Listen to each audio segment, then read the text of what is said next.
Hey guys, Woods Farm here, just back out working on the Kubelwagen. Moving along, I did a little bit of cardboard patterning last night.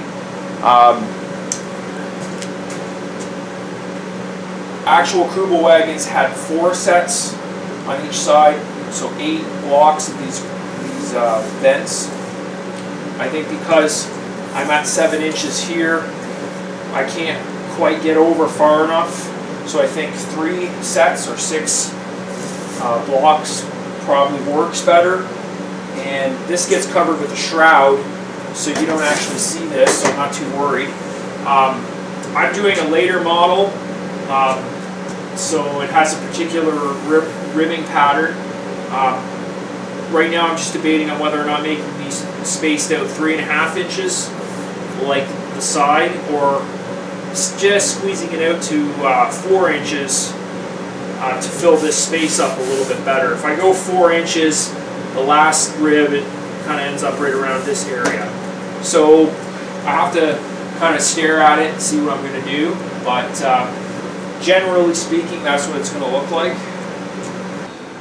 Okay, but before I go on and start actually cutting out these body panels and doing the sheet metal work for that, I got to finish up some loose ends. First thing I'm going to work on is getting this driver's side fender finished.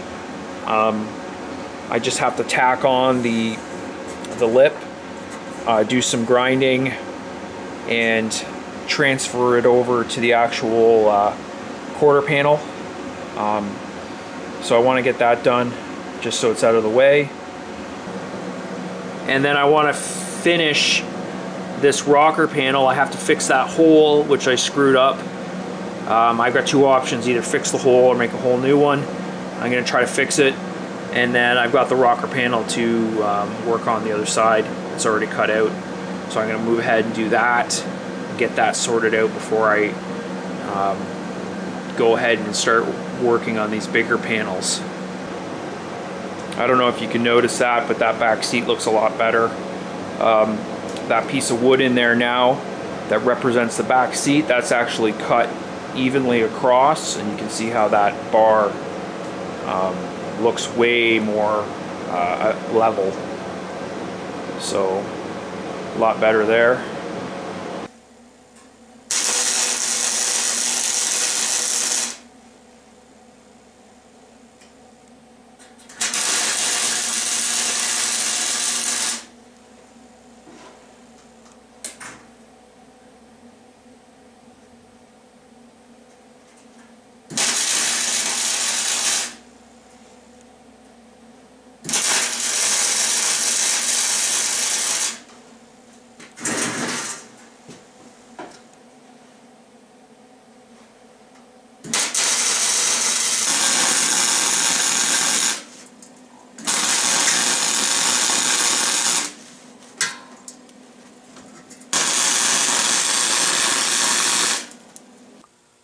Okay, that's the driver's side done.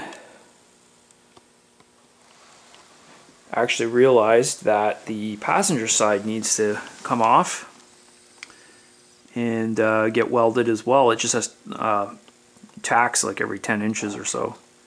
So I gotta go back, finish welding it, and then it can actually get mounted.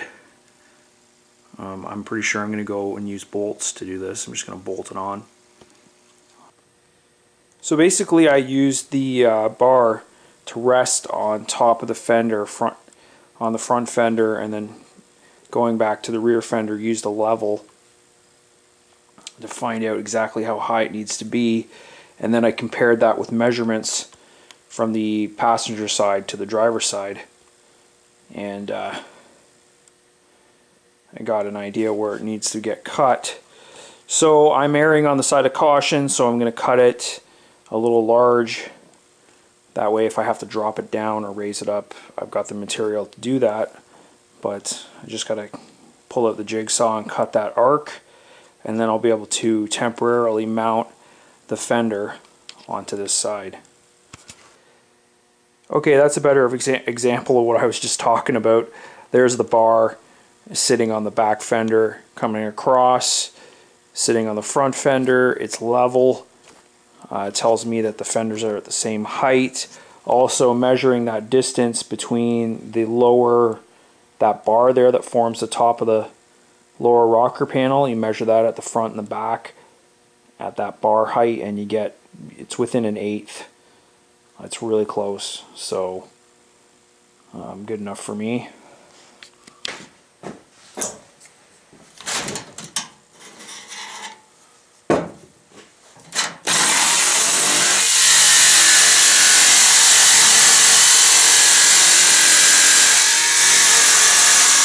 Yes, it is possible to cut sheet metal with a jigsaw. Pain in the ass, but I'm able to cut up to like 14, 12 gauge and not have a major problem. I mean, 20 gauge, 18 gauge, real easy. The real trick to it is you got to add oil, you know, kind of lubricate the blade and make sure you're cutting on a really solid surface, and it'll work. My plasma cutter is pretty crappy, so really when it comes to cutting a curve, it's really one of the only options I've got. Yeah, that's both fenders mounted. Mind you, I still have to drill holes and bolt them down, but the passenger side's got a couple holes and it's being held on by bolts. The driver's side's got some vice grips, so doesn't look too bad.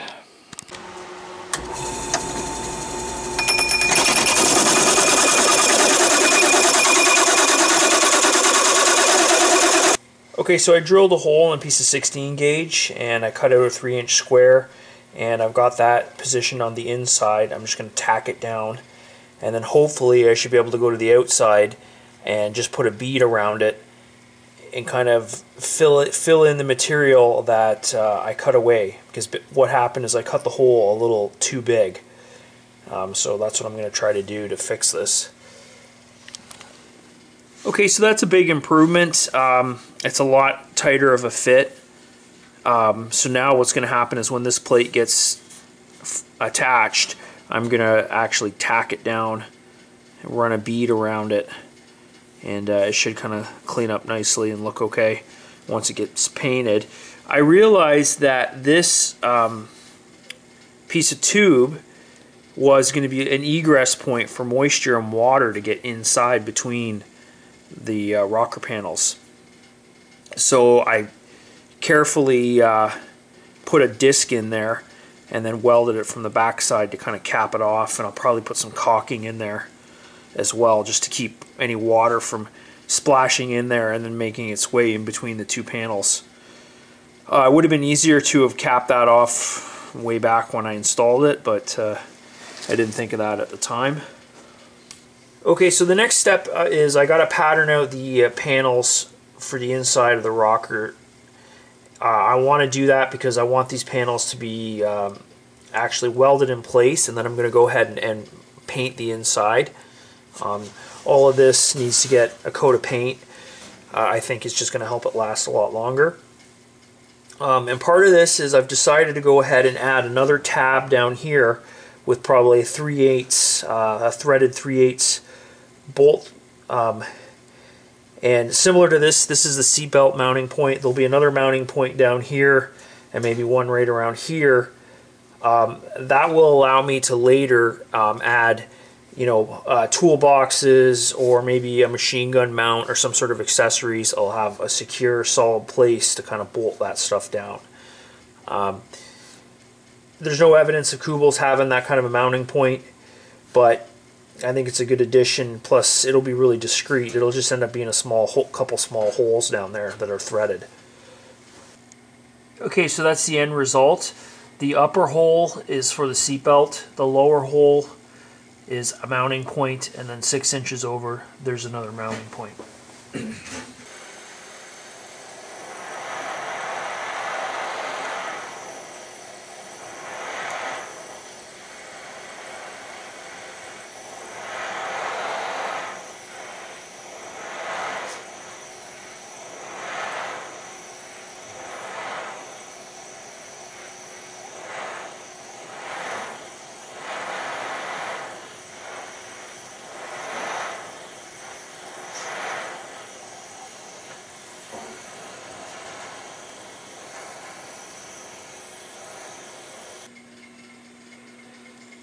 So that's the inner rocker panel welded in place. That's what the rocker panel looks like from the inside. You can see the two lower bolts there for the mounting brackets, the small hole for the seatbelt bolt.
Okay, that's the inner rocker panel on the passenger side done.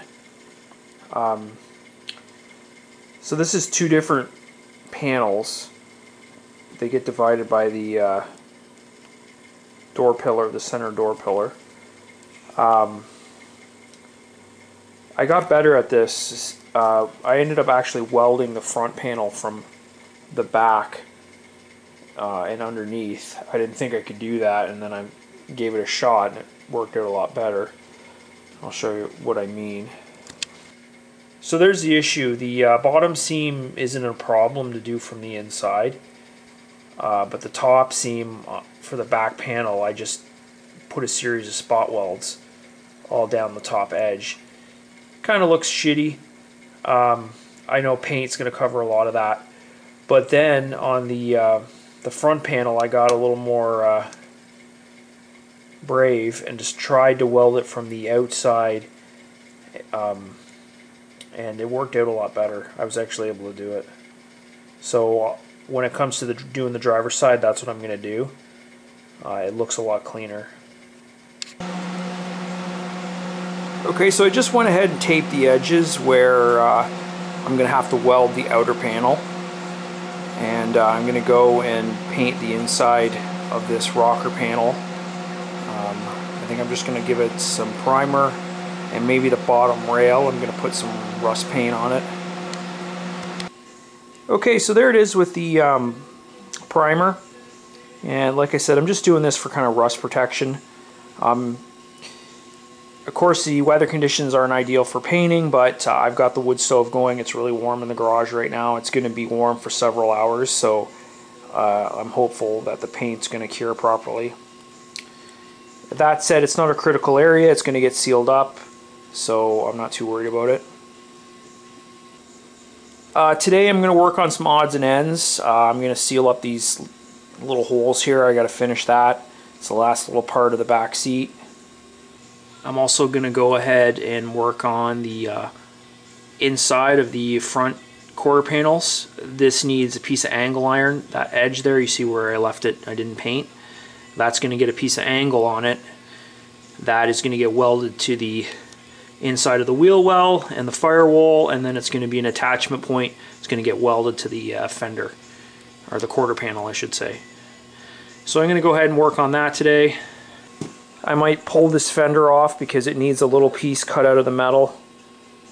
I keep saying fender, quarter panel, whatever. I gotta cut a little tab out. I'm gonna do that. So today's just kind of odds and ends, finishing up some loose ends. Anyways, I'm going to wrap the video up here. I know I keep saying when we get to the body panels, I think in the next couple of videos that's going to start happening. I do have to pull the engine, and that way I can paint the engine compartment. And also the engine has some last minute kind of odds and ends that need to get done, particularly adding some of the gaskets to the manifolds. Got to do that, a couple other little things. So when the engine's off, I'm going to do that stuff. So that'll be coming up soon. Anyways, any questions, leave them below. Definitely like, subscribe. Recommend my channel to anybody that's into fabricating and these kind of projects. As always, thanks for watching.